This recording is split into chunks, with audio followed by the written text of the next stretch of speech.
the time, 'cause I wanna freeze this moment, make it mine, hold you close, now my heart's wide open, when I'm with you suddenly I feel no pain, do you make it go away, do you make it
opportunistic, still rubbing panels as they go together. It's folded the wing mirror in on Gerardo's car. Misano is such a difficult circuit for these guys to get right. There's a lot of start-stop sections around the back. It's a very, very quick section as well.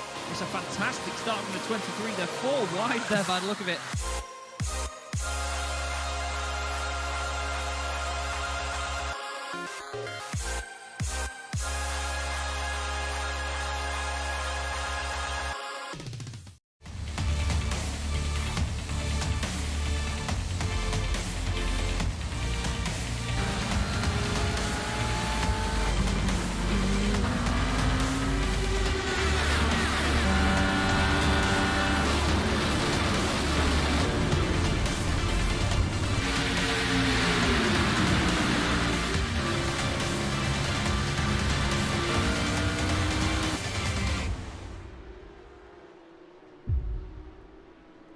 Good evening, everybody. Good evening. Hello, hello, hello, and welcome to Chaz Draycott Media and the third round of the NEVO European Porsche Cup Series. My name, of course, is Chaz Draycott, and I'm here to walk you through all of this evening's wonderful action.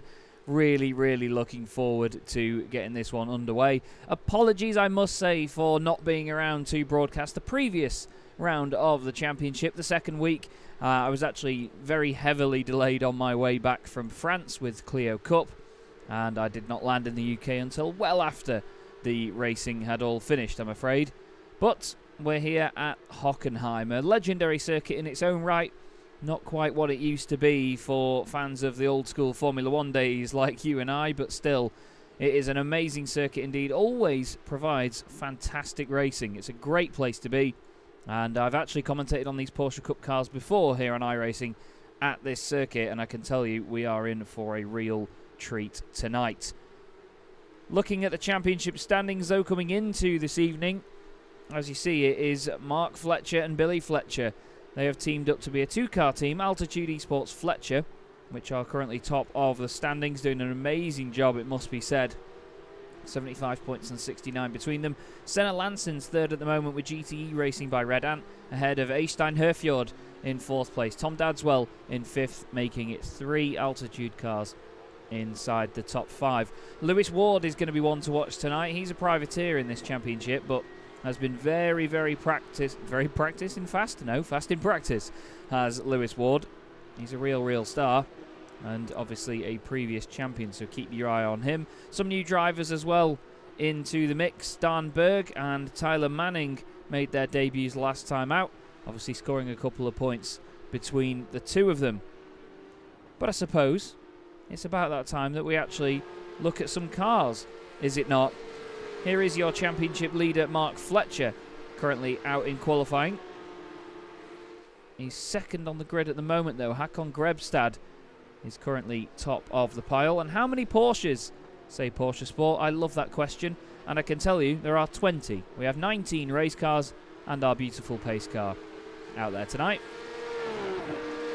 It's great to have a grid this size as well. You know, I prefer series that don't have ridiculously sized grids. You know what I mean? I just really like less than 30 cars in a field. I'm a huge fan of it. And this championship has done a good job at getting decent numbers in, but at the same time, there are not too many drivers out there to begin with. This is Tom Edmonds just in front of Mark Fletcher. Now, he is their new secret weapon, apparently, coming into tonight. Tom is very quick indeed. Mark says he's going to be pushing him round all night, basically. So I'm intrigued to see how that works out. Lewis Ward, currently third fastest at the moment in the Apex Racing Academy livery. Not surprising if Lewis is in the Apex Racing Academy, because he is very quick. As mentioned, reigning champion of this championship. This is the second season, and he was top dog in the first one. Håkon Grebstad, though, for Ignium Motorsport with one of their new liveries. He's currently fastest in the number 73 car. Quite a different look for Ignium. They had a very striking sort of stripy livery previously. This one's a little bit more subtle, I'd say, although the big sort of split down the back end and half one side, one colour, and the other side the other, looks very good indeed. Renzo Eulenbroek in the GTE Racing by Red Ant car goes fastest. Looks like they've got a different look about their cars as well, actually. Maxim van den Hove just went through there, the 43 machine. Renzo Eulenbroek takes pole position temporarily. Here's Eystein Herfjord. The T3 Virtual Motorsport by Maniti car. Again, an iLiveries design. Looks absolutely unreal. I do love an asymmetrical livery, and they're becoming more and more common in iRacing. It's good to see.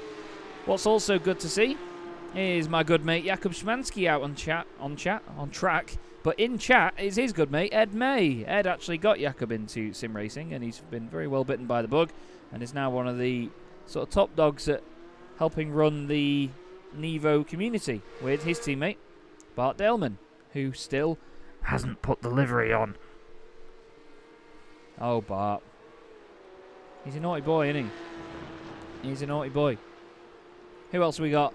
Flemish, as always, Great to see the Flemish Sim Sports guys out on track. There's 4 of them in this championship. There's Flemish Sim Sports by Viraco White and Flemish Sim Sports by Viraco Yellow. 2 teams. Yellow is made up of, the spinning Hendrik de Grave and Kimber Haight. And White is made up of Mathieu Soufi and Hans Polmans. Gorgeous, gorgeous looking cars indeed. Although it's going to confuse me because Kimber Haight's got some white highlights on his car. And he's part of the yellow team as such. Just in front of him on track is Tyler Manning. The Canadian driver goes 17th fastest for Team Year 1. That's one of their more subtle liveries actually on the Porsche, must be said, but still a very good looking car indeed. I love that Year 1 have that humongous Year 1 logo across the rear wings. It's perfectly proportioned for a lot of their cars. It looks very, very good. Callum Reid-Garton, another very exciting driver to watch. Had a little bit of argy-bargy in the opening couple of rounds in the season at Zolder,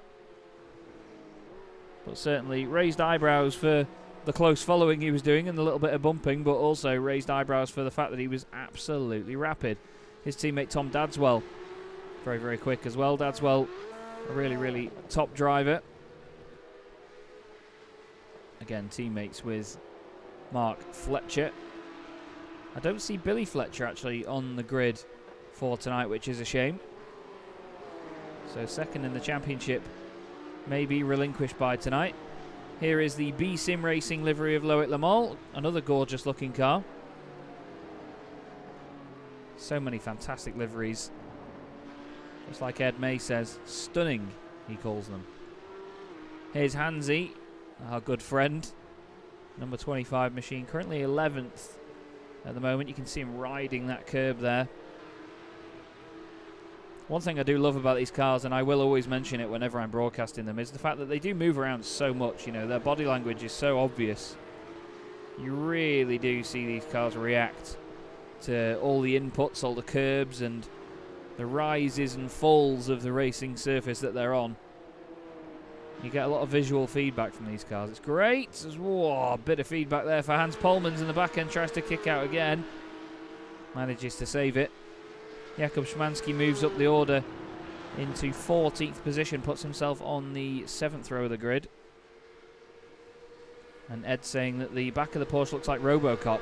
You know, I think the back end of this car is prettier than the front. I don't know what it is, but that sort of snout that it's got in the middle, and obviously the lack of any sort of grille that Porsches have ever had on the front end. I don't know, it looks like there's just something missing on the front for me. I'm not going to call it featureless because it's not, but there's just something missing on the front end of a 911 for me. Love the back end though, all the tight angles and sharp bits and vents and cutaways and wings, and oh, it's gorgeous. Especially when you see them in person as well, it's even prettier. I was lucky enough to see the Porsche Carrera Cup GB guys testing at Donington Park ahead of the season. And then even luckier to actually be at Porsche Centre Chester to unveil Seb Morris's car for the season with him in his livery reveal with all of his sponsors and supporters there in the showroom. Now that was cool. We've got a car off the road there. That was Tyler Manning, I believe. That has just jumped back to the pits, actually. There's Dan Berg, brother of Ice. Just making his way into the final section now. Now, all the Flemish cars, apart from one, are all together actually on the grid at the moment. Hans Polmans, Mathieu Soufi and Hendrik de Grave are currently 11th, 12th and 13th, just outside of that magical top 10. But Renzo Eulenbroek, just by 38 thousandths of a second, is currently faster than Håkon Grebstad, who has not improved. You can see a little bit of a personal improvement actually in the first sector, but it's not enough to improve his time. Dan Berg across the line. Callum Reid-Garton is going to be next up, and Tom Edmonds, but you can see the two of them clearly slowing down on this lap to make sure they get a good run out the final corner. We'll go on board, shall we, with Callum Reid-Garton. He runs very wide out the last corner, but this is going to be one of the last laps of the session, so we may as well ride on board. Through turn one, incredibly hard to get turn one right and not use too much runoff. You have to try and attack that curb on the inside, and it can be a real killer. Hard onto the brakes into turn two. Again, very, very difficult here because you have to be as late as you dare into there. Turn three, the left-hander. Another tough challenge down the huge Parabolica, spelt with a K, out of turn 4. And the hairpin at the bottom. Guess what it's called? Hairpin. That's literally the name of it. Lovely and tidy though by Callum Reed-Garton, but it's Tom Dadswell actually just ahead of him on track, who's done a purple sector 1 and a personal best sector 2. You can see he's got SpongeBob willing him on as his helmet design. I'm not going to try and do the laugh, but this is looking like a very good lap by Tom Dadswell. He's going to round out the session with it as well. Oh, he's not actually going to complete it because it's the heat racing format and the session finishes when it finishes. Oh my word. Wow. That's going to go down well with Dadswell. Well, what more can we say? It is pole position for Renzo Eulenbroek in the number 9. Hakon Grebstad is alongside him. Then it's Mark Fletcher and Maxim van den Hove on row 2. Lewis Ward, reigning champion, is 5th ahead of Tom Edmonds, newcomer for tonight. And then 2 more altitude cars, Callum Reed-Garton and Tom Dadswell. Eystein Herfjord is 9th ahead of Loic Lamol. Then it's Hans Polmans and his teammate Matthew Sufi on row 6. Behind them is Hendrik de Grave and Jakob Schmansky ahead of Dan Berg in 15th. Kim Behait in 16th place. Tyler Manning and Ronald Moons make up row 9. And would you believe that? Bart Daleman down in 19th spot. That's not something we see often. So, we're going to get these wonderful, wonderful races underway. Bart is saying that race 2 is the top 7 reversed by lottery. It's a really clever system, actually. Bart draws the reverse grid ahead of the evening. So then you can set it as the heat format rather than doing it after the race. I do like that. I really do like that. Not sure why no one had really thought of that before. There is Hakon Grebstad starting 2nd on the grid. Just ahead of Mark Fletcher, the championship leader, in the foreground there. Bob Boland in the chat. Good to see you, mate. Hope you're well. It's been a while, my friend. Lewis Ward pops up onto the grid. So too does Renzo Eulenbroek. We're just waiting for Dadswell and Bart Daleman. Probably having an argument in the steward's room about the fact that it's heat racing. But here we go then. We're about to get things underway. So the 3rd round of the NEVO European Porsche Cup Series from Hockenheim is underway. It sounds like a very tidy start from just about everybody. Barney waving the green flag as hard as he can. Lewis Ward just waiting for an opportunity to come to him. The Flemish cars all queuing up behind Loic Lamol. Looks nice and tidy there. Renzo Eulenbroek, though, is under attack for the lead. Hakon Grebstad goes a little bit later on the brakes. Tries to carry it around the outside. And he's going to try and have the inside for turn 4. It looked like a little bit slow from Maxim van den Hove there. Lewis Ward, I think, might have got into the back of him. Either that or it's the 22 car. Oh, Dan Berg is around, and so too is Hendrik de Grave. Dan Berg is way off the road. Hendrik gets going again as well. Doesn't look like either car is too damaged, which is good. Down into the hairpin for the first time, though. And everybody tiptoeing around one another just to make sure they don't make contact. Some of the altitude cars getting very, very close to each other there. Relatively tidy first lap, though, it must be said. Lovely, lovely stuff. Eulenbroek, though, having to defend straight away here. He's got a big old train behind him, hasn't he? Big old train behind. Oh, it sounds like there's a car off, and there is. It's Jakob Schmansky. He's had some sort of contact there, I believe. They all managed to make it back through, though. Getting a few frame drops here and there. I'm not quite sure why on that one, so apologies for that. But here we go. Renzo Eulenbroek with this big old train of cars behind him. It's a ruddy, good-looking train, I must say. But he's not going to be happy about the fact that they're all queued up right behind him. He's going to have been hoping for a nice, clean, easy start to this race.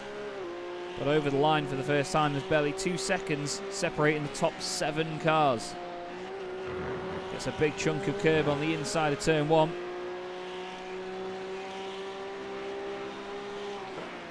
And now it's all going to be about the Parabolica. Hakon Grebstad is going to be pushing here to try and get a good run on him.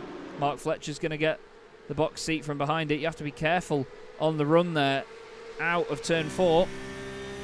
This is Callum Reed-Garton closing in on Lewis Ward, but look, the slipstream just isn't quite enough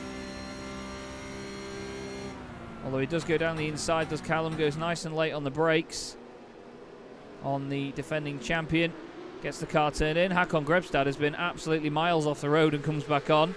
Mark Fletcher's going to attack him, but we stay with this. Still side by side by side by side. Lewis Ward manages to hold on. He's got 3 altitude cars queuing up behind him.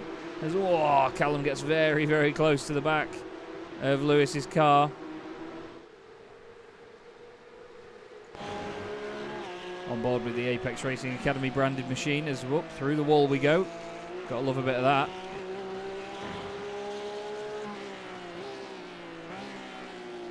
Love this section as well. It's great to see the cars queuing up like that behind us. Fantastic, fantastic sight. So 25-minute race this first one. And Renzo Eulenbroek certainly looking a little bit comfortable right now at the front of proceedings. Doesn't seem to be under attack that much from Håkon Grebstad. He just needs to use that qualifying pace to his advantage. Hans Polmans does the fastest lap of the race. That is then changed by Herfjord. The T3 car a little bit more spread out, a bit further down the order, but it's very, very close. Further up, actually, to be fair, Mark Fletcher is now coming under attack from Maxime van den Hove. They need to be very careful not to make contact down here. You often see drivers try and squeeze each other out down the Parabolica. Lewis Ward looks into the middle of this, then moves over to the left. Van den Hove tries to go later on the brakes than Mark. He does. Oh, there's a bit of a touch. Callum Reed-Garton's going to benefit from that down the inside of Lewis Ward. But I think Van den Hove just went a little bit deep. I don't think Fletcher was quite anticipating it. And now, Lewis Ward is very much part of a sandwich as well. Big, big chuck up the inside by Edmonds. Puts Ward wide. He's not going to be too happy with that. And now he's trying to get his elbows out with Tom Dadswell. There's been a car off the road. It's Jakub Szymanski in the Mamba car. He's come back on. Sufi under attack by Eystein Herfjord. Herfjord looks down the inside, but nothing doing. Still, it was all a bit shuffle and go, wasn't it, in the middle of the pack here? It was a very, very aggressive move by Tom Edmonds. Let's have a look at it again. Looks down the inside, very last minute, but he was alongside for quite a while, just ran a little bit deep and just showed his door slightly to Lewis Ward. I know Lewis will probably not be a big fan of that, but not many of us would be, would we? Fastest lap of the race has actually gone to Håkon Grebstad right now, but he is the filling in a GTE Racing by Red Ant sandwich, if you count the bread as the descriptive. Renzo Eulenbroek doing a good job though in the number 9 car. He's held onto the lead so far, but you can see he feels the need to defend. So Grebstad is putting on enough pressure at least to get into his head, and that looks like a fantastic run out of the hairpin. He's got a long side as they go through the fast right-hander. He's going to give as little space as possible just to try and get in his head. They both run a little bit deep. Great respect though, plenty of room given. Håkon's trying to carry it around the outside, and he's going to get the run as well. Then he's going to have the inside for the right-hander. Renzo's going to try and close off the gap. Oh, you could see he got out of it as well to make sure he didn't run wide into him. It is really, really good stuff between the two of them. Maximum respect, maximum commitment through there. And now Renzo's teammate, Maxime van den Hove, is trying to follow him through, but he can't get too close to him, because if he pushes a bit too hard, he might make contact. There is a bit of contact between Eulenbroek and Grebstad. I think he just ran a little bit wide into him. Somehow they all filter back into place. Oh, as van den Hove puts his nose down the inside, Grebstad has to get out of it. Van den Hove was a little bit late in doing it. Oh, and he's run wide into him. Van den Hove off the road. Grebstad now dropping down, tries to avoid the altitude cars. Fletcher goes through. Reed-Garton goes through. Edmonds goes through. Grebstad tries to get back on with it. Lewis Ward's in there as well, now getting a push from Dadswell. I said it was Dadswell that went through, didn't I? It wasn't. I'm pretty sure it was Edmonds. But then Edmonds lost it again when Grebstad got the run. Wow, oh wow. It could all come to a head, this. This is Lewis Ward, the white and green car that we're looking at. right up behind Tom Edmonds.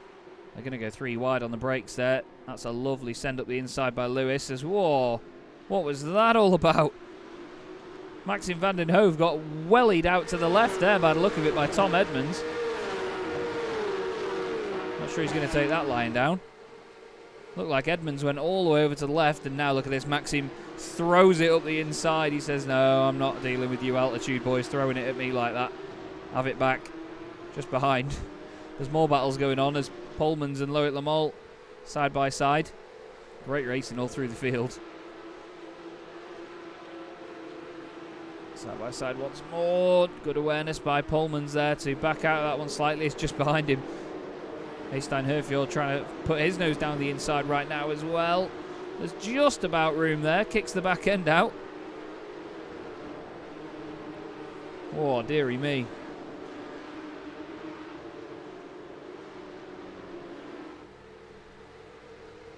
Well, we need to have a look, don't we, at what happened for P2. So Maxim van den Hove put his nose down the inside. Grebstad got out of it.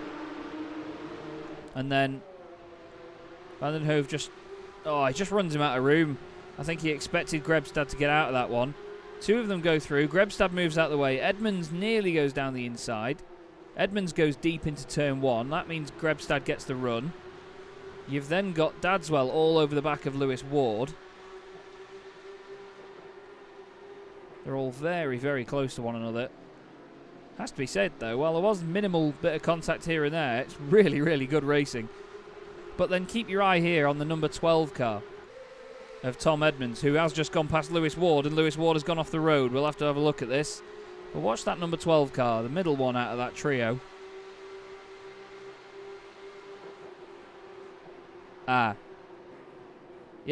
Oh, Edmonds just moves over to the left. Scares the life out of van den Hove. Now there has been movement here. Lewis Ward has gone down a position. Or 2. Let's have a look at this here.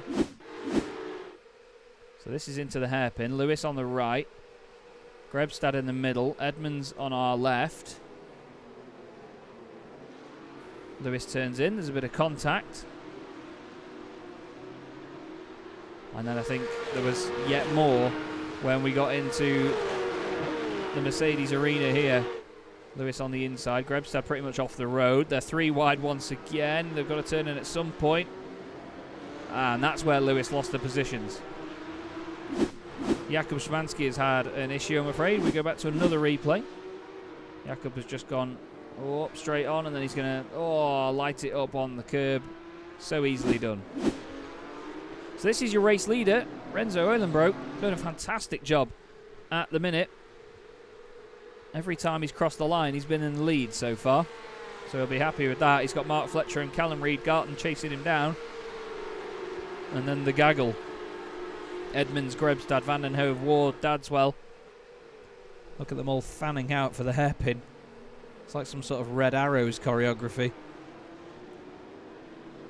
And then they all tiptoe their way around the hairpin, all scared to move over on one another. But it's Edmonds that leads this gaggle at the minute. This is the sort of racing you can expect from these Porsche 992 Cup cars. They are amazing cars for racing. Van den Hove runs a bit deep there. Lewis Ward has to back out of it. He's getting his money's worth tonight, is Lewis. I'll tell you that for free. He's really stuck in with the lot of them, isn't he?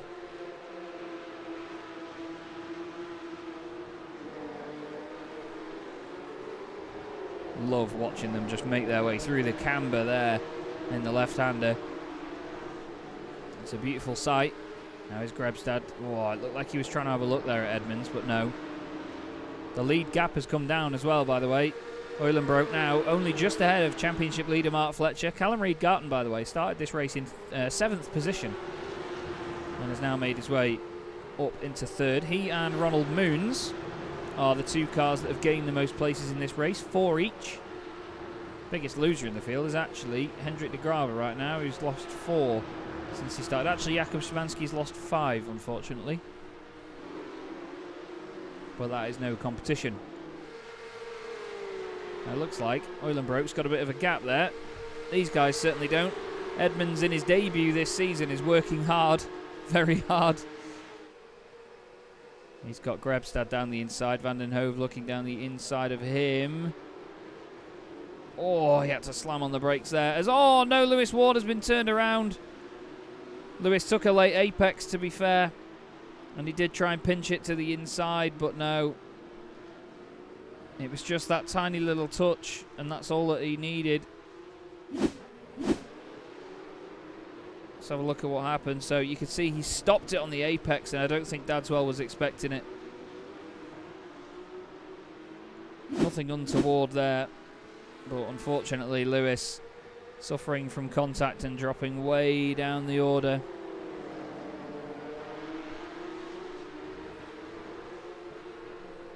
Race leader though is still Eulenbroek, but for how long? We've still got 12 minutes of this race to go. We've only just about hit halfway. As Ronald Moons is now off the road. Ronald's off big time. Straight back onto the circuit and straight back off it again. As Hans Polmans and Eystein Herfjord are getting their elbows out as well. They're having a good fight. Let's see what happened to Ronald, because that looked like quite a big off, that. Is he just going to drop it on his own? He's going to clip the gravel on the left. Yep. Oh, and he's kept his foot in it, and wow, that's going in quite hard, actually. That was quite the hit for Ronald. Down the back straight we go. And there's still this lead battle going on. And look at that. Mark moving around, Eulenbroek moving around. They're all trying to move over on one another and just scare each other a little bit. Getting reports of dropping frames at the moment. Apologies, everybody. It does come back to life. And so does this fight. Mark is trying everything right now. He's got his teammate there to help him out if he needs, but he told me earlier today there's no team orders at altitude, so Callum Reid-Garton could go for this now and absolutely send it on the pair of them. As you see, it is very, very close.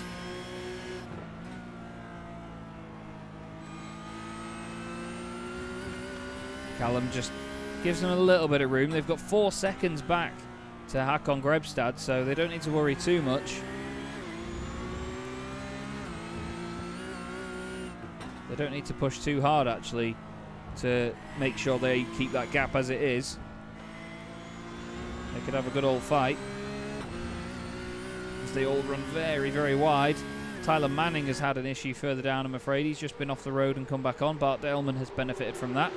Bart's actually the biggest mover in the field now. He's gained 6 spots. It's not down to the livery, though, is it? As oh, cameraman falls over. Håkon Grebstad under pressure here from Maxim van den Hove. Van den Hove later on the brakes, puts it down the inside. Brake discs glowing even in daylight. And there's nothing that Håkon can do there. Nowhere for him to go. Now, he's not going to get much of a slipstream either, because he's not going to be far back to get a big slingshot. Maxim needs to be careful, though. Leaving the room down the inside, only just. Side by side into the hairpin. Maxim later on the brakes. He's going to stop it on the apex. Oh, Håkon finds a gap, though. Not enough, though. Not enough of a gap to fit a Porsche down the inside. The gap has gone back up to 4.3 seconds to the leaders ahead as well, so this is helping them out. 10 folders.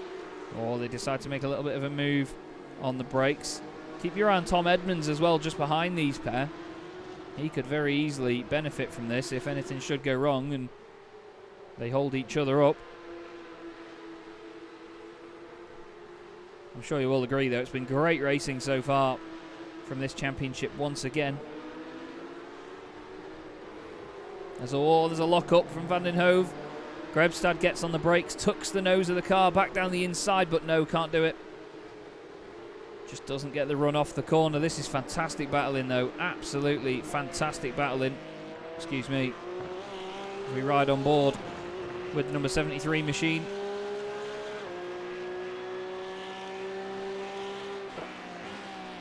You can see the speed they carry through turn 1. Van den Hove certainly has a lot more off tracks than everybody else in this race. Now, the SDK gaming software that we use for the timing and the graphics, it isn't always perfectly matched to what iRacing gives out as an off-track or an incident point. But from what it has calculated and what you saw there, Maxim van den Hove has a number more than everybody else. Seems like Matthew Sufi's having a very clean race at the moment. He's doing really well. Hans Polmans and Loic Lamol side by side. Hansy later on the brakes. As Fletcher has gone for the race lead here. Fletcher has managed to get a run out of the hairpin on Eulenbroek. Eulenbroek, well, has broke later. Tucks the nose down the inside, but as we saw earlier on, the car on the outside into Mercedes Arena has the run on the exit, but then has to back out of it before they then get back into the complex. Eulenbroek proves to Mark that the gap is not there. Mark tries to outbrake him, turns to the right, and he's clipped the right rear of Eulenbroek's car, tips him into the wall. Oh, that is not how we want it to end. That is not what we want to see. Oh, man. Let's have a look back at it. So this is how it all started.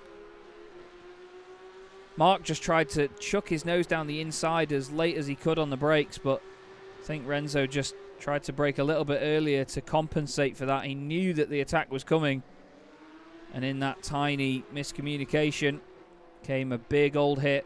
Look at the close racing there as well. Fantastic stuff to get out of it. But look, Renzo moves over to the right to prove to Mark, and then he just tries to go right on him. You can see what he was doing, but that was, unfortunately, not the way we wanted that to end. I wouldn't agree with Subpar Golf in chat, actually. I wouldn't agree that was netcode. That was a big old hit. Lewis Ward is in the pits as well, by the way. Lewis Ward has come into the pit lane and has pulled the car over, and that is that. So, not quite sure what's caused that for him. Renzo's carried on as well, you know. Renzo is still in 6th position, so he's still going, but you can see the car not behaving itself there in the hairpin. Good to see Finding Speed in the chat as well, Russell. Good to see you, mate. Hope you're enjoying the show. And the lead has changed once again, actually. Callum Reed-Garton and Mark Fletcher having a fight. I told you there's no team orders at altitude. They do have good scraps with one another. Not long left in the race now, actually. Just about to hit the 20-minute mark before this lap is done.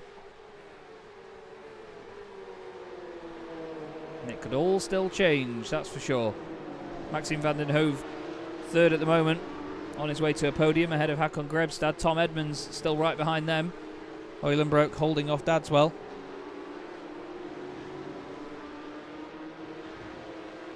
Such a tricky final sector to get right in these cars because they just want to float out wide. And that double apex right-hander can be a real nightmare. Maxime van den Hove clobbers the curb on the inside. Make sure that he uses every little inch of turn 1. Hard onto the brakes into turns 2 and then 3 and 4.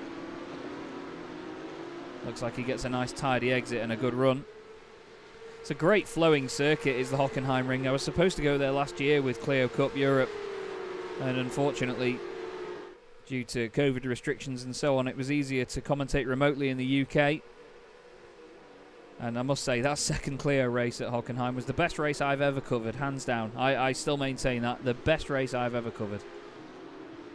It was insane. And then I got to commentate on the Fanatec GT2 European Series with David Addison, which was great.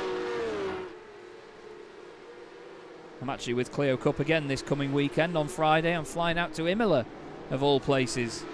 Can't wait to go back there after it was ridiculously hot last year. 38.5 degrees when I landed. Ouch.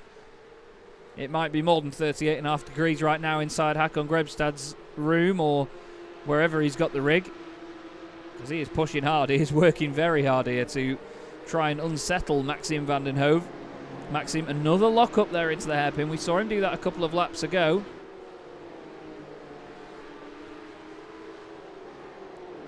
He's just not able to quite unsettle him as we'd want, or as he'd want anyway. We're not rooting for one more than the other, to be fair, but I'm sure everybody watching would love to see a good scrap where Hakon does get the pace and go for a move. But look at that through turn 1. That's very wide by Maxime van den Hove. We have seen him do that a number of times over the course of the race. Maybe he's managing his off-tracks. Again, you can see a difference in just how early these guys turn in and get on the power on the exit of turns 3 and 4.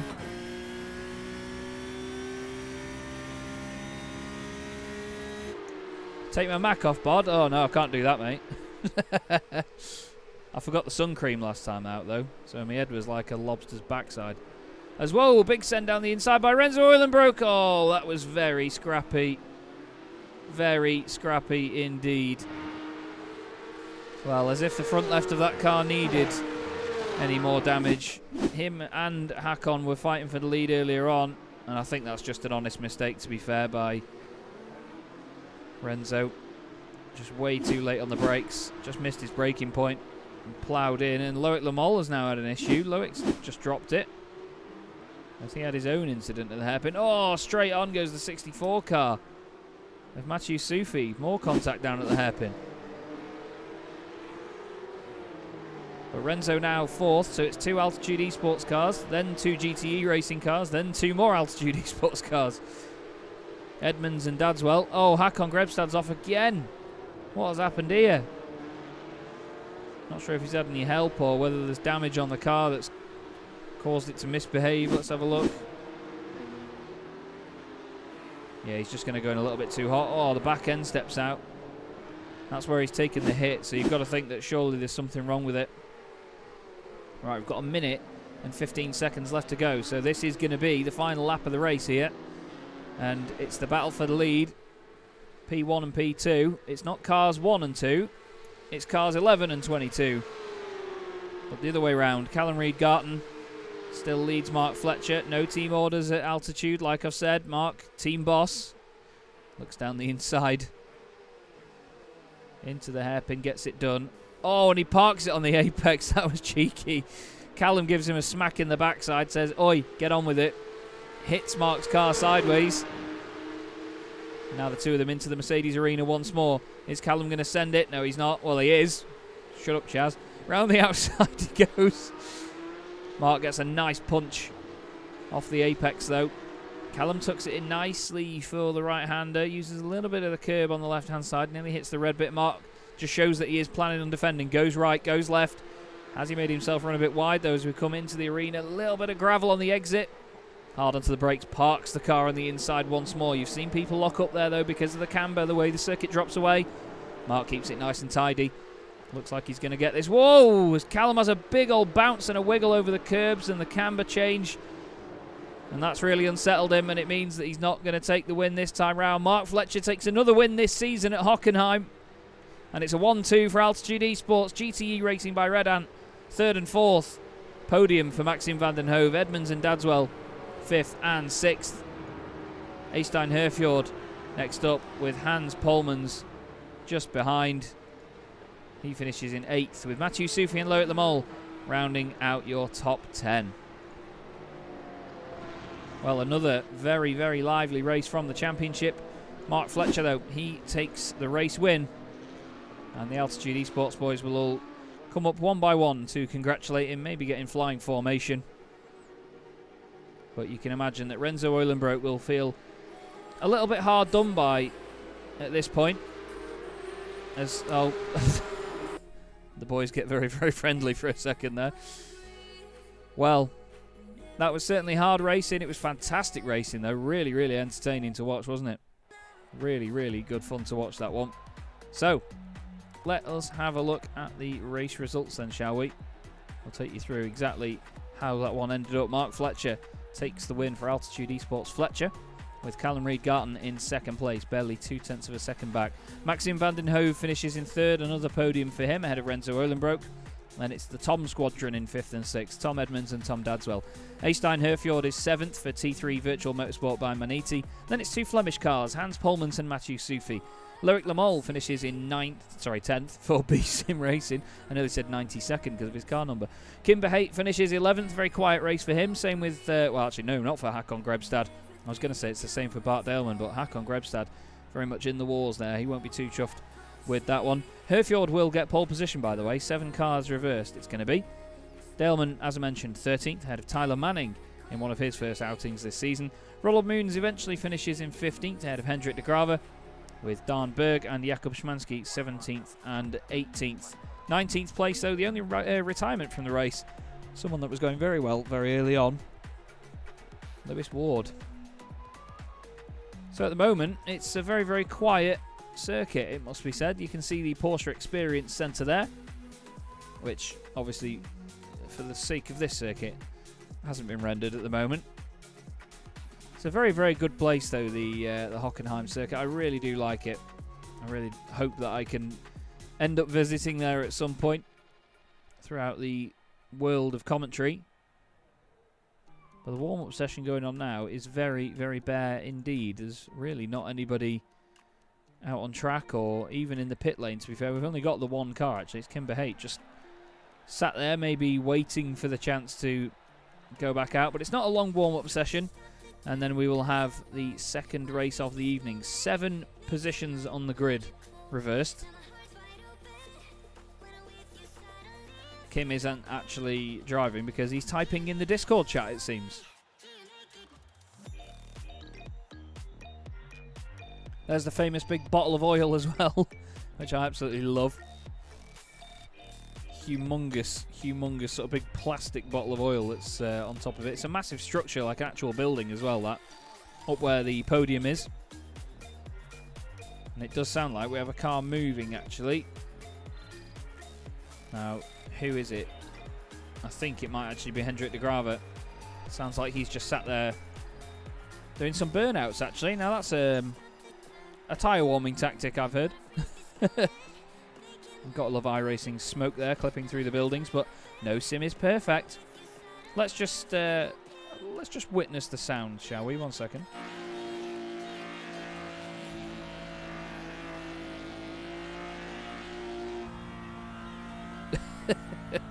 Seems very odd, doesn't it? Kimber Haight gets going just in front of his teammate. Now, Hendrik de Grave will not want to go anywhere on those tyres because they will feel like absolute dog. So Kimber Haight gets going. He's going to try and at least get a couple of laps in during this warm session. Just need to quickly sort out something at my end here, everybody. If you just bear with me, I will be right back with you in 2 seconds.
Hello again, everybody. Sorry about that there.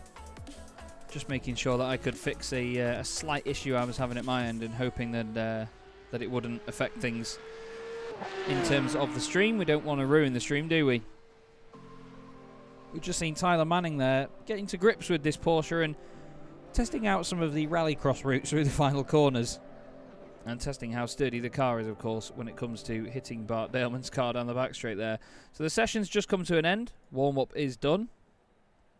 And we finally have the second grid of the evening. As mentioned before, Eystein Herfjord will start on pole position alongside Tom Dadswell. Tom Edmonds and Renzo Eulenbroek will start on row 2. Maxim van den Hoven, Callum Reed-Garten on row 3. Mark Fletcher and Hans Polmans are on row 4. Matthew Sufi and Loic Lamol round out your top 10, with Kimberhay and Hakon Grebstad on row 6. Then it's Bart Daleman and Tyler Manning ahead of Ronald Moons and Hendrik de Grave. Dan Berg and Jakob Szymanski are on row 9, and look out for Lewis Ward making his way through from the back of the field.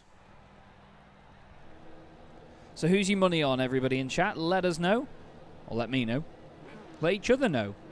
Just tell us who you think your money's on. Excuse me, Windows, thank you very much. We don't want to know who your money's on.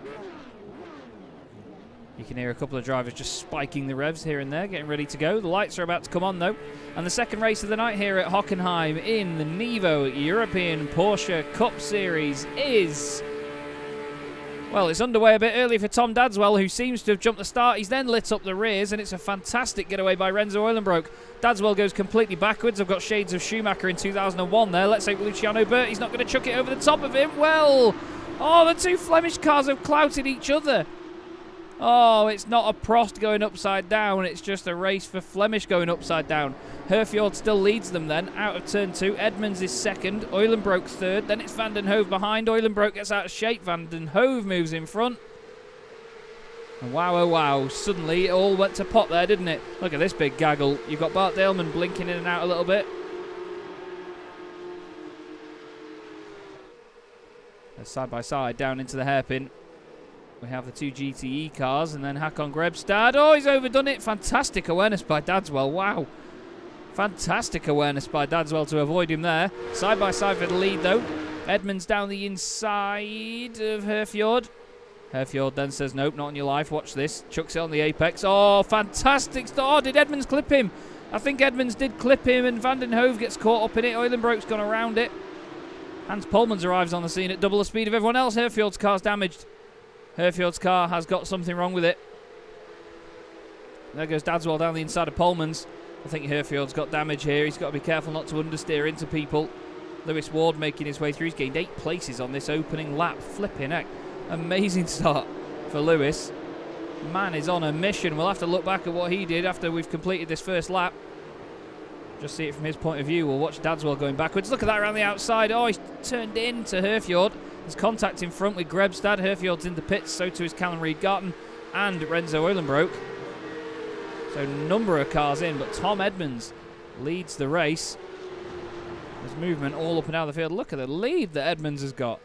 Dan McCauley in the chat. Good to see you, mate. Good to see you indeed. Lewis Ward has now gained 11 spots. This is how it looked from Lewis then. Look at that. Not even building the revs up, just gets on with it. Short shifts into second. One of the year 1 cars goes backwards. Now you'll see Dadswell just in front here. There's the contact. Through the middle he goes. That's the 87 of Hendrik de Grave, who's also gained 10 places on this start. Look at the navigation of it, though, by Lewis. That's Bart Daleman just in front. He's got a car on his inside. That's Ronald Moons. Gets the better of Ronald. Back down the inside. Thank you very much, mate. Very solid start for Lewis, and then he gained more places then down at the hairpin. Here's the main fight at the moment, Hakon Grebstad, trying to regain some ground here after losing a lot of places in that first race. Ronald Moon's just behind him now. But what a great start for Lewis Ward. And Hendrik de Grave, like I said, he is now up into 6th position. He's got Dadswell and Polmans just in front. Let's have a look, though, for what happened for P1. So Edmonds, I keep getting him and Dadswell mixed up. They're right together. I think there was a tiny bit of netcode contact, and that is what did the damage to the front end of Herfjord's car. Look, it gets away from him here. Clearly the car leaning on that front left corner doesn't behave itself. Dadswell is now in the pits. That's surely for his jump start. He won't be too pleased with himself for that one. But right now it's Edmonds from Van den Hove, Fletcher up into 3rd place after starting 7th, Polmans, De Grave, Ward, Lamol, Berg. Berg's having a good race as well. 9 places gained for Dan Berg, the Dutch driver. He's ahead of Hakon Grebstad, and then Ronald Moons rounds out your top 10. Battle for 2nd place is on. Mark Fletcher trying it on Maxim van den Hove. They had a great fight earlier. Lewis Ward in the background there trying it on Hendrik de Grave as well. Down the inside of the Flemish car he goes. Lovely stuff. Lovely stuff. This is exactly the Lewis Ward that we want to see. He's not held up in the crazy battles we saw him in previously. Jakob Schmansky and Tyler Manning just got very friendly with each other. Jakob's gained 6 spots so far in this. He's racing again on my screens tomorrow night, actually, in the Chaz Draycott Media Formula 1 World Championship. Is Jakob. He's going from this Porsche to a Pro Mazda. Very different kettle of fish. Loic Lamol has got into this fight with Hendrik de Grave as well. He's actually going to go down the inside, and is he going to get it done? Oh, it looked like he was understeering wide there, but you never know through that corner as Hendrik then chucks the car over to the right just to prove to him that there is no overlap. Fastest lap of the race has gone to Mark Fletcher. And we're already a 5th of the way through this race. God, it flies by, doesn't it? Lewis Ward, though, he's an absolute star at the moment. Look at the positions gained on the left-hand side. 14 spots for Lewis Ward in just 3 laps. Very, very impressive. There's a reason he's got that number 1 on the car. He is reigning champion and one of the absolute stars. Renzo Eulenbroek is out of the race, I can tell you. He is sat in the pits and the car is done. Absolutely gutting stuff. He is the only retirement of the race so far. Eystein Herfjord, Tom Dadswell, Callum Reid Garton, all big names that have dropped right down the order.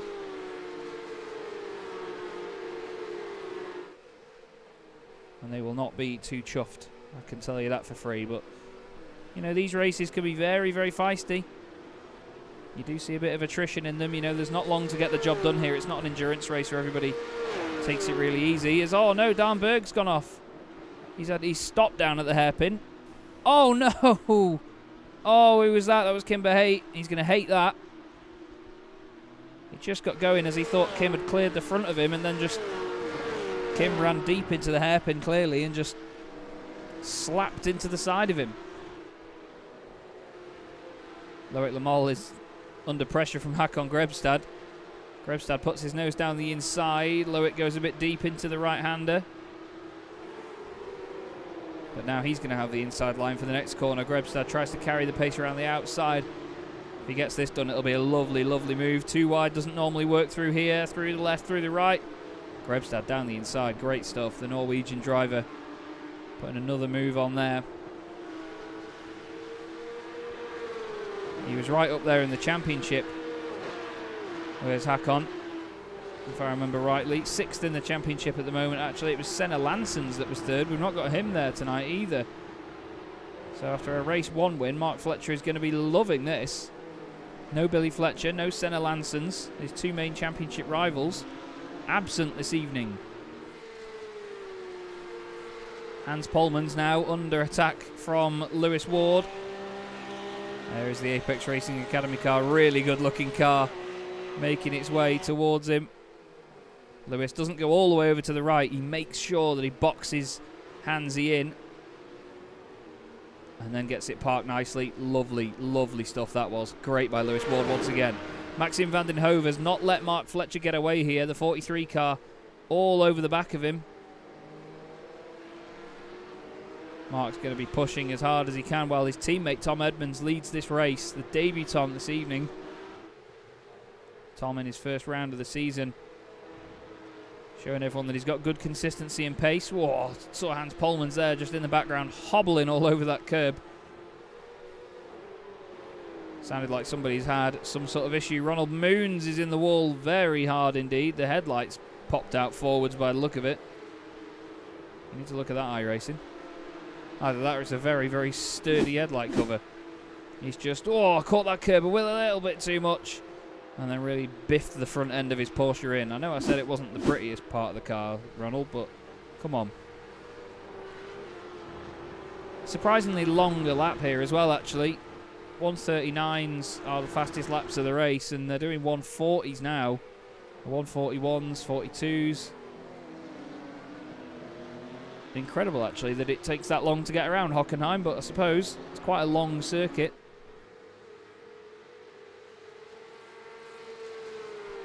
It just feels like a small circulation because it's all so close to itself. It's all very tightly packed. It's like one arena is the Hockenheim ring. As down the inside, that's tightly packed from Maxim van den Hove, shoves it down the inside. Look at that, Mark takes a very late apex to get a run off the corner. Don't quite think he's got enough of a run though. He lit up the rears a little bit too much. Maxim van den Hove goes in front. Håkon Grebstad just had a moment off the circuit, as Bart Daleman also has a moment off the circuit with his teammate Jakub Szymanski involved. Tyler Manning wants a piece of it as well. Well, that's fun. Thank you, Overlay. Down the inside. Maybe, Tyler. Maybe. No, he decides against it. But Maxime now is the spoiler in the pack here. He's stopping Mark Fletcher from gaining more points out of this race. And I'm sure he's going to give him a very, very good battle indeed. At every single opportunity. His teammate Renzo Eulenbroek is out of the race. So he's trying to fly the flag right now for GTE Racing by Red Ant. Lewis Ward is 3.2 seconds off these guys, but he's just done his personal best lap, a 140.381. Van den Hove did a 140.304. Fastest lap of the race at the moment is by Mark Fletcher, a 139.42. 39.61 is Maxime van den Hove's best lap. 140.3 is Lewis's, as we just saw there. So Lewis not quite on the pace of the guys ahead. Mark did say to me that Lewis was incredibly fast tonight. He showed that in practice. He was nearly 6/10 clear at one point during practice. But once the racing got underway, unfortunately, Lewis just wasn't able to convert that. There's a bit of a puff of smoke there. Maybe a bit of a lock-up from one of the guys ahead. And it looks actually like, yeah, Tom Edmonds has had a big drop in pace there. He's just about a second ahead of these guys now. And that's not enough by his standards. Tom will want to gain a little bit more ground than that. Oh, hello. Speaking about gaining ground, Maxim van den Hove was barely on the ground there as he launched the car over the curb, but maybe he's got excited at the prospect of a win here because the gap to Edmonds in front is just 0.8 of a second now. And there you see it. Suddenly Edmonds is in striking distance, or within striking distance, I should say. We'll have to keep our eye on how that gap develops. There's a battle further back. Tom Dadswell, Matthew Sufi and Dan Berg. I think Dadswell has just overtaken both of these guys, actually. Kimber Haight got past Matthew Sufi as well. And Kimber Haight is ahead of all of these guys, which is intriguing. So I think he's actually held up Sufi here. So Kim goes down the inside of his teammate. Now keep your eye on Dadswell. Oh, he's given him loads of room. And Dadswell just says thank you very much. And then he's going to complete the move at the next corner, is he?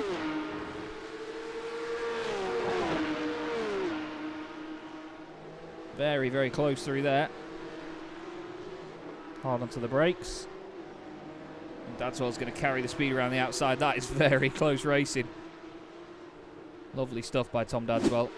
As the battle for the lead is very much on now. Van den Hove is down the inside of Edmonds. Edmonds defends late on the brakes. Gets to the apex car, slides a little bit. Van den Hove's got nowhere to go, or has he? Looks down the inside. Oh, Edmonds gets out of it. I don't think there was contact, but Edmonds noticed that Van den Hove still had his nose down the inside. Fletcher chucks his nose down the inside this time.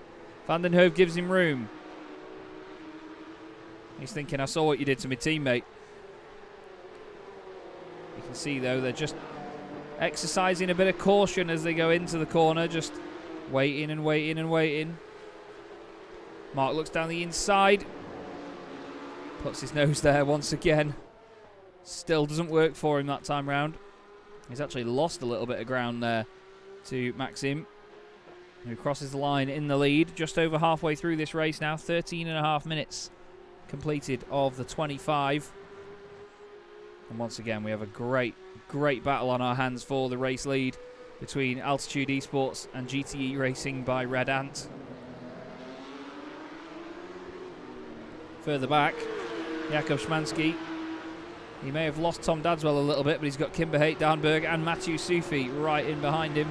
These guys 13th, 14th, 15th and 16th at the moment. And that could change very quickly. Down the Parabolica, it's getting very feisty indeed between these pair, isn't it? Maxime gets the car stopped. Mark tries the cutback again, lights up the rears. He's a little bit eager on the throttle. Edmonds watches and waits for his opportunity. We've got to go on board with Edmonds because he's got the front row seat. He turns in nicely, gets to the apex. Mark's on the right, Maxime's on the left. But you know that. Oh, Maxime runs a bit wide. There's a tiny touch. Mark loses a position. Suddenly Edmonds now is the one to come and have a go. You can see he's ready for the oversteer. Oh, Kimberhait's gone off the road. I think he's been off at the hairpin, involved in that battle that we were looking at just a moment ago. Now, where is Fletcher in all this? He's not really dropped behind too much. Just about to hit 15 minutes complete. 10 minutes left to go. Great racing, though. Absolutely great racing between these guys, it has to be said.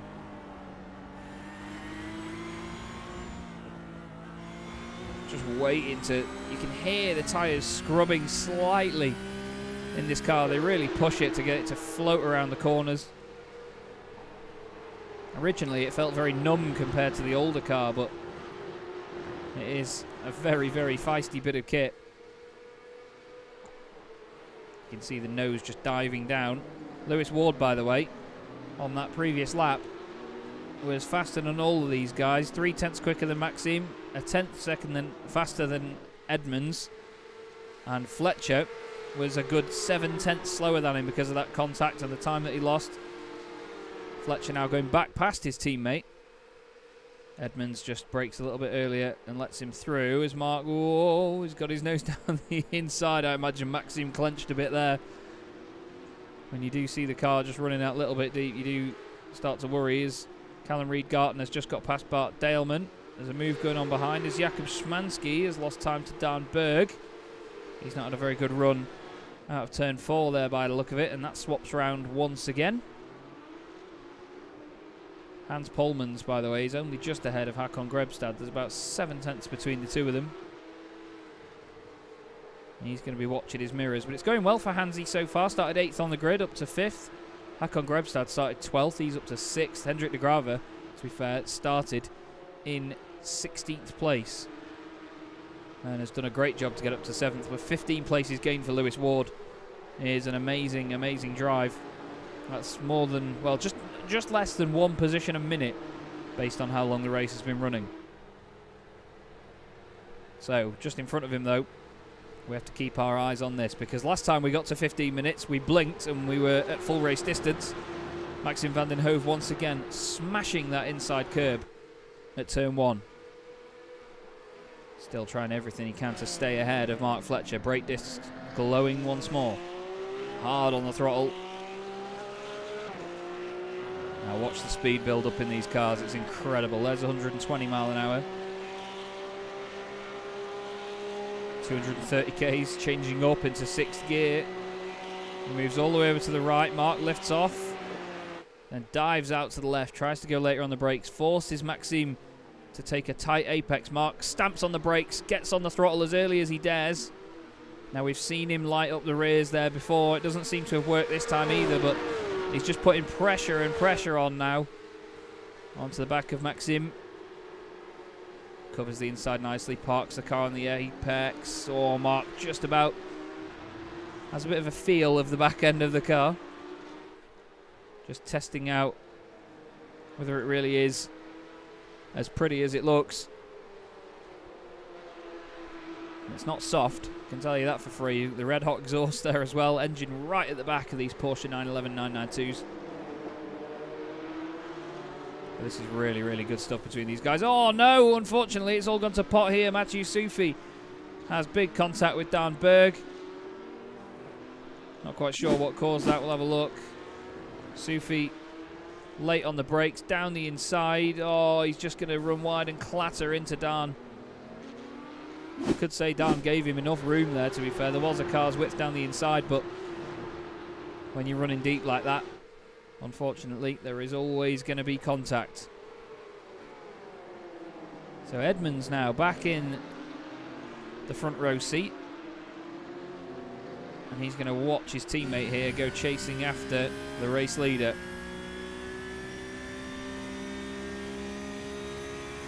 See, they're not really moving about too much. It's now where they'll move if they do, and yep, there they go over to the right hand side. Mark goes with him. Maxime stays to the inside. Tom doesn't take anything from that, doesn't play any part in it. Puts the windscreen wiper on. Clearly a bit of dirt out there on that part of the circuit. As Loic Lamol has just dropped a place or two. There was a big shuffle around there in the middle of the pack, but doesn't look like anything major has happened. And look at that, really parked on the apex there by Maxime van den Hove.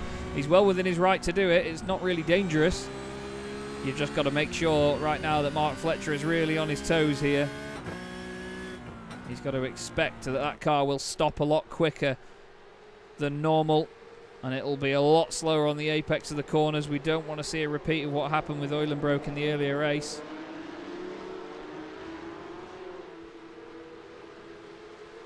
Eulenbroek is just putting this car exactly where he should.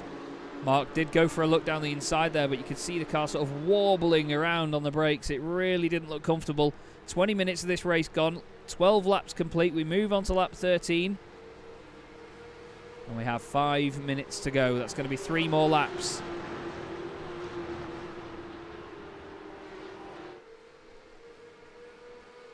Van den Hove doesn't look comfortable, does he, right now? But he still looks like he's not trying too hard. Lewis Ward is closing in on this, you know. He's 1.3 seconds off the back of Tom Edmonds. He's still lapping about 0.2 of a second a lap quicker than the guys ahead of him. So he's doing a good job. This is what happened to Håkon Grebstad not long ago. The white and blue machine gets overtaken by Hans Polmans. Oh, he's just gone off the road. Whoa, Hansi lights it up, tries to let him back on, and does so very kindly. Oh no, Fletcher! Fletcher has binned it. He spun it around. He styles it out nicely, but Fletcher has been... Oh, I don't think he's been turned. Let's have a look. He tries to tuck it in on the apex. Oh, and he just lights up the rears. He's gone really deep on the inside. Gets on the power ASAP. And now he's really overheated them rears, I can imagine. Well, he drops down to 6th position now behind Polmans and Grebstad.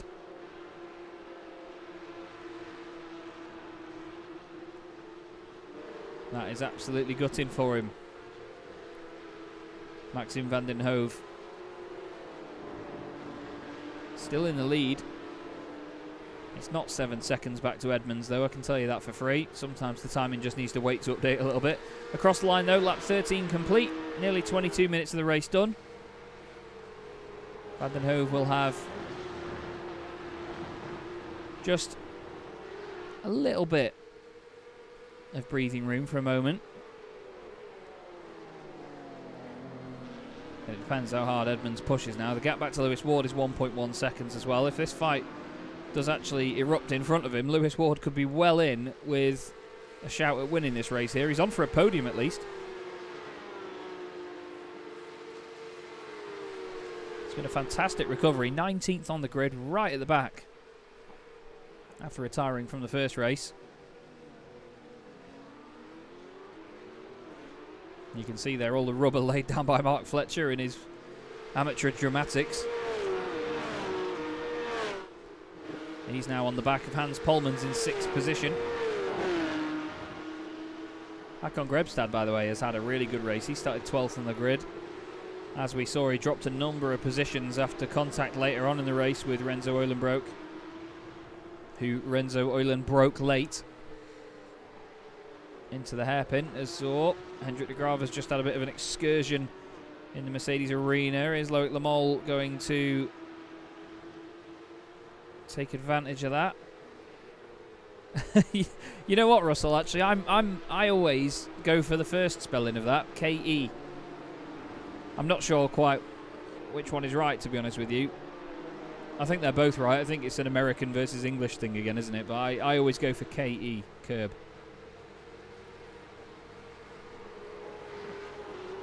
The lead battle is actually really fizzled out here. Maxime van den Hove is now a second ahead. 1.1 seconds ahead. Lewis Ward is only 9/10 behind Tom Edmonds. And he's going to be in slipstreaming range here, so this is going to help bring him in. The gap is 7/10 as they get to the apex, 6.5. Lewis Ward, he's well on the move here. The gap comes down and down and down. Half a second now. Let's see. Oh, Edmonds has gone deep in the hairpin. Lewis Ward has suddenly found himself in a place to try and have a go. Mark Fletcher is going past Hans Polmans at the hairpin. Gets that done. He doesn't spin it this time because there's no curb to stop him. Hansy tries to come back at him. Doesn't quite launch an attack yet. Tries to stay with him. Very, very close indeed.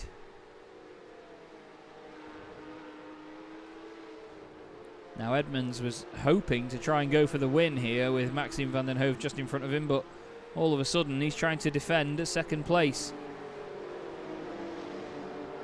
This is going to be the last couple of corners of the race though, actually, because we've just hit 25 minutes. Reid Gartner's just got past Loic Lamol. There's contact behind. But at the final corner, Maxime van den Hove takes the feature race win at Hockenheim. Fantastic performance, great drive. Tom Edmonds second, Lewis Ward, what a podium that is, mate. What a podium. Håkon Grebstad fourth, Mark Fletcher fifth. Hans Polmans completes a very, very good evening with sixth place. Hendrik de Graver is just going to beat Callum Reid Gartner across the line with Loic Lamol just behind them. Tom Dadswell is going to round out your top 10. But what a race indeed. Gutting for Mark Fletcher near the end, but that was fantastic entertainment by all. 12th place for Tyler Manning, just behind Bart Daleman, who was 11th. Jakub Szymanski gained 5 places in that race from 18th to finish 13th. Kimber Haight just finishes ahead of Ronald Moons just behind us. Or just behind him, I should say, across the line. Well, Maxime van den Hove certainly did a mega job there. Really great fight with the leaders. Lewis Ward, I have to say, my driver of the race there. I know he was in the wars in the first one and was forced to retire, but that was a hell of a drive in that second race. 16 positions gained from the very back of the grid. He gained 8 of them on the first lap. And he just kept picking them off one by one from there. Nearly got second place at the end as well. That would have been absolutely insane, wouldn't it? Absolutely insane. Last couple of cars are just crossing the line now. Eystein Herfjord has just crossed the line himself, so we will now get the race results. If I click the right ones. There you go. Maxime van den Hove wins by just under 2 seconds after being within about half a second of everybody the whole race. Tom Edmonds is second, just ahead of Lewis Ward. Fantastic stuff as ever. Håkon Grebstad has a really strong performance and finishes 4th. Mark Fletcher recovers to 5th after dropping to 6th. Hans Polmans ends up occupying that position. Hendrik de Graver is 7th after starting near the back as well. He gained 9 places in that one. Callum Reid Gartner finishes in 8th ahead of Loic Lamol. And Tom Dadswell, who rounds out your 10. Bart Daleman is 11th ahead of Tyler Manning and Jakub Szymanski. Kimber Haight and Ronald Moons are 14th and 15th. Matthew Sufi is 16th ahead of Dan Berg, with Eystein Herfjord unfortunately out of the race. And so, actually, no, he wasn't out of the race. Apologies, he did finish. The only car not to finish was Renzo Eulenbroek, who had a bit of a nightmare all round, really, with the contact in the first race. And then, of course, the issues in the second one. There are the cars making their way back into the pit lane. You'd love to see it. You'd love to see it. And there is, oh, well, Tom Dadswell's car getting repaired, at least. We'll have just a moment with some of our drivers, see if we can have a chat. Dadswell will be a little bit gutted after that one, though. As you saw, he jumped the start. We'll get another view of it here, actually. You'll see just before the lights do go out. There. He dives forward a little bit, and then the car continues to roll. And, the guys behind jumped it as well. That's why they came into the pits.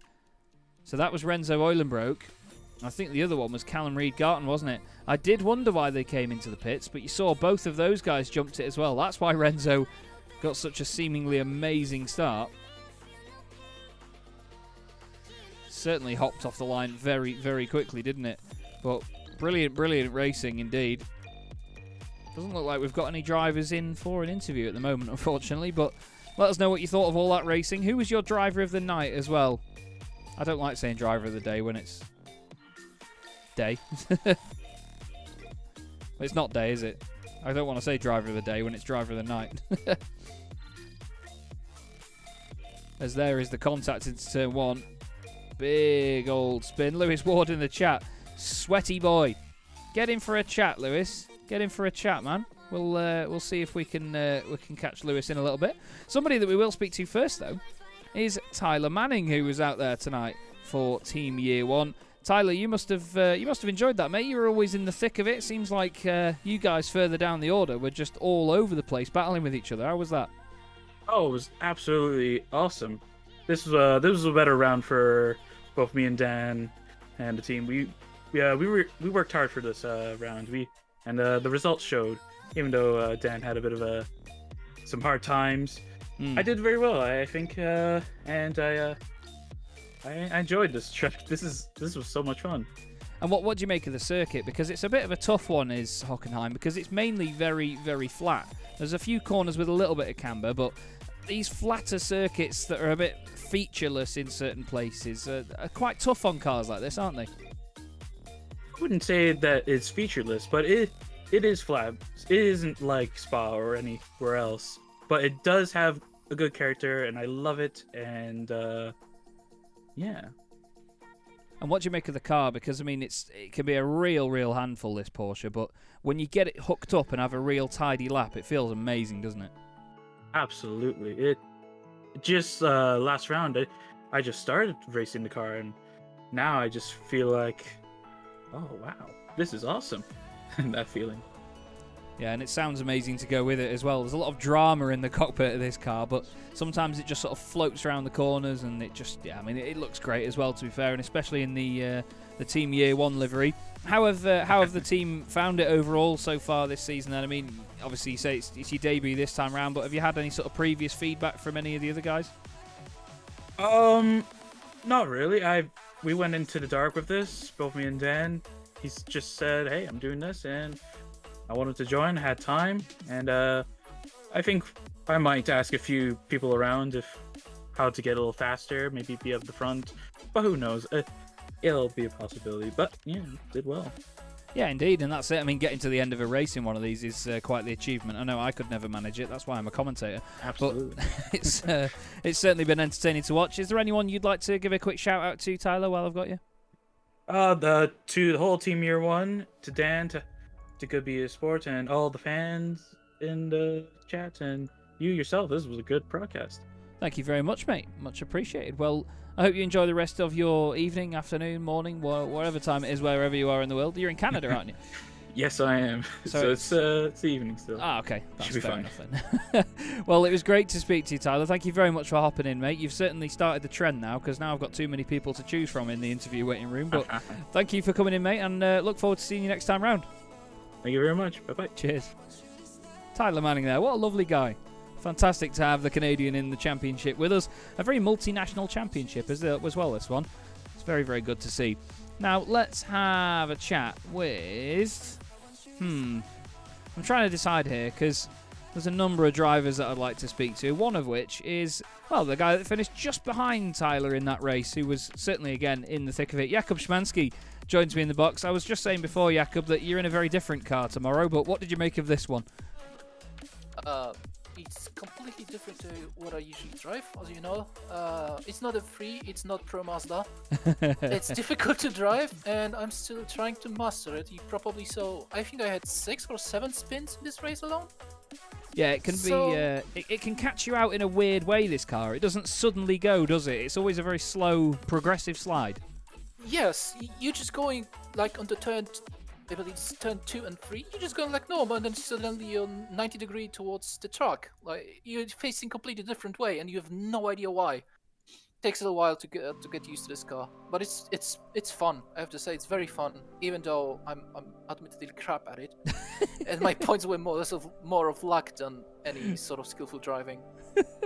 Well, as I was just saying to Tyler, then it's one of those cars that when you really get a lap together in it, it feels amazing, doesn't it? This car, when it's properly on a smooth lap, you know, no slides, nothing, it can feel like it really glides around a lap. That's true. Like during practice or qualifying, you have your laps not doing very well, and then suddenly you've got this divine intervention, and your lap is 1 second quicker than every other lap that you've done, and you have no idea what you did well, you have no idea what you have been doing wrong, and you just try to get back to this. Maybe you succeed, most of the time you don't, but you know, you always strive for perfection. At least you should. Oh yeah, definitely, mate. That's the thing. It's one of those where you could put countless laps in this car and feel like you haven't improved, but just getting used to how it slides and how you can catch that can make a huge difference. Next round of the championship, though, it's certainly going to be another focusing one. I mean, it's quite the challenging calendar, isn't it? This season, we go from here to Monza, where it's going to be a different sort of challenge, isn't it, with all the slipstreaming there? Yes, definitely. I'm much better at Monza than I'm at Hockenheim, so I have high hopes for it. But then I'm not very good at draft management, so it's 50-50 regarding everything. But we'll see. I mean, I like the calendar. I like the track that we have, and could be worse. Could be Snetterton. Oof!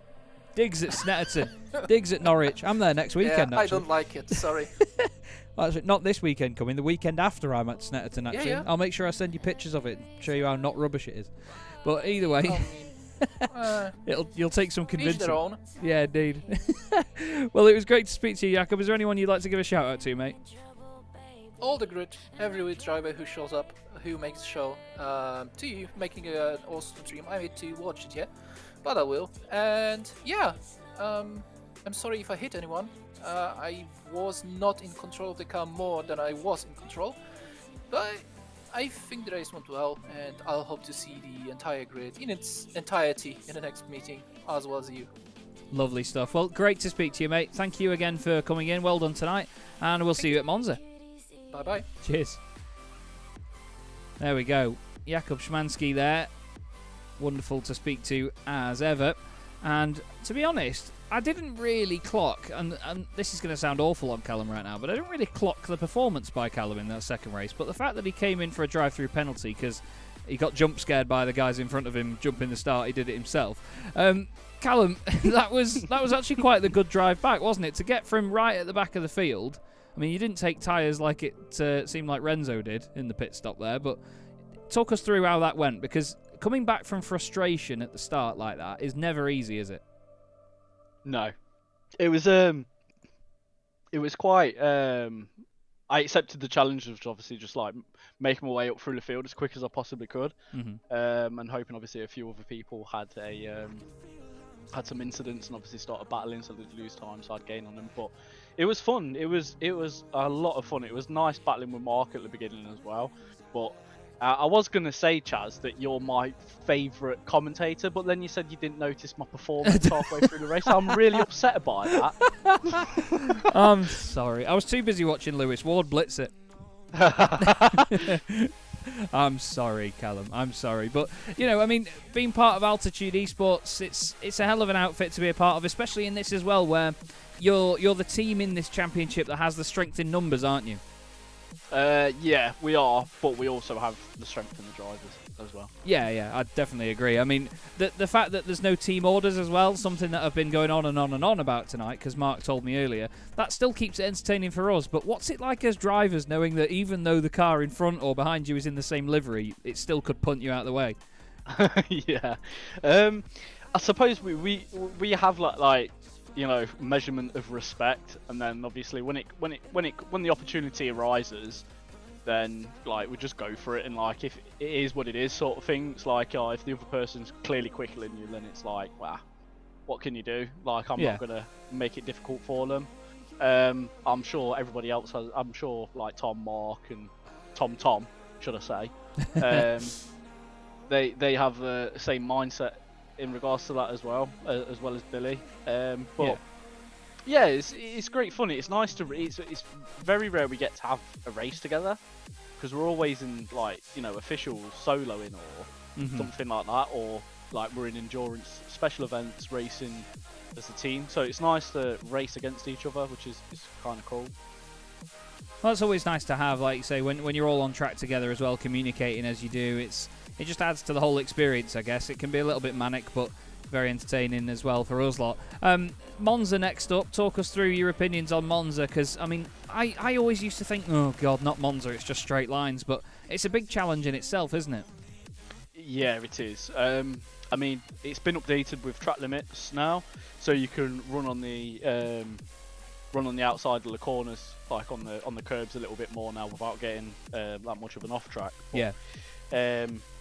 With the setup, with the fixed setup we've got throughout the season, it should provide like really good racing and overtaking, whereas it's not just essentially a DRS train as such. But I won't be there because I've got a new job.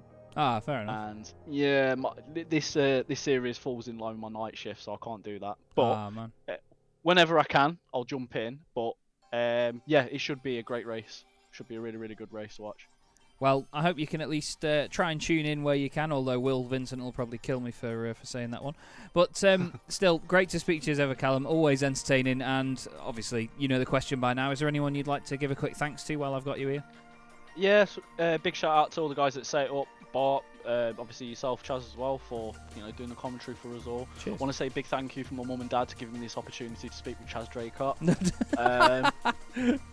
And obviously Altitude Esports as well. But yeah, have a great evening, guys. Cracking stuff. Thank you very much, Callum. Good to speak to you, and we'll see you soon. See you, mate. Cheers. What a lovely lad Callum is, eh? What a lovely lad indeed. Very flattering indeed of my humongous ego.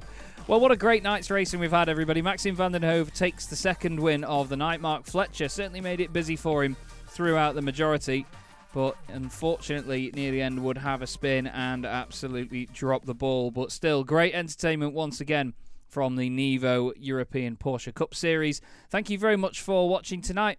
I hope you'll join me in 2 weeks' time at Monza. But for now, I've been Chaz Draycott. This has been the NEVO European Porsche Cup Series, and we'll see you in 2 weeks' time. Opportunistic, still rubbing panels as they go together. It's folded the wing mirror in on Gerardo's car. Misano is such a difficult circuit for these guys to get right. There's a lot of start-stop sections around the back. It's a very quick section as well. It's a fantastic start from the 23. They're 4 wide there by the look of it.